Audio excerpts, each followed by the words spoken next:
Sa'yo na umiiyak, sa'yo na nag-iisip na tapusin na ang buhay. Nais kitang palakasin. Totoo na nahihirapan ka sa pinagdaraanan mo ngayon. Madalas ka nag-iisa, nagkukulong at nalulungkot dahil walang nakakaunawa sa nararamdaman mo. Walang nakakakita ng pag-iyak mo, ng pinagdaraanan mo dahil walang nakikinig sa'yo at walang pumapansin sa'yo. Kung naririnig mo ang tinig kong ito, gusto kong sabihin sa'yo, huwag mong kitilin ang buhay mo.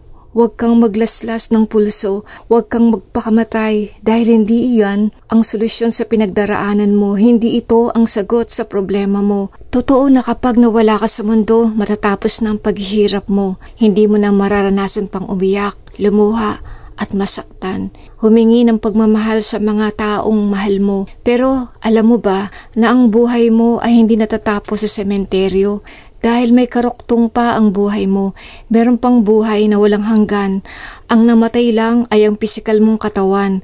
Ang pisikal mong katawan ay ibinaon sa lupa, sa sementeryo. Meron pang pangalawang kamatayan ayon sa aklat ng Pahayag 21:8. Ito ang pinaling kahatulan ng Diyos sa mga taong walang pananalig sa Kanya. Ang tanong na dapat mong itanong sa sarili mo, saan kaya pupunta ang kaluluwa ko kapag nagpakamatay ako ngayon? Sa langit ba o sa impyerno? Kaya sa mga sandaling ito, kung sino ka man na nakakarinig ng tinig kong ito, kung sino ka man na umiiyak at nauupos na ang lakas gaya ng kandila, gusto kong sabihin sa iyo, mahal ka ng Diyos. Iniwanan ka man ng pamilya mo, pinabayaan ka man ng mga kaibigan mo, kahit kailan hindi ka iniwanang mag-isa ng Diyos.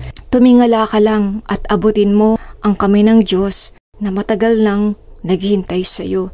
Ama, sa pangalan ni Jesus, tinataas ko po yung mga taong nasa dulo na kanilang pisi, na gusto nang magpakamatay, gusto nang tapusin ang kanilang paghihirap.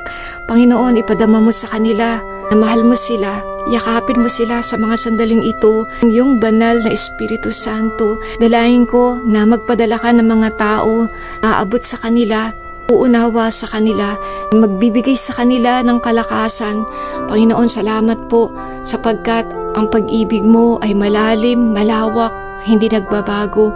Pinagkakatiwala ko sa iyo, Panginoon, ang kanilang mga buhay sa pangalan ni Jesus. Amen.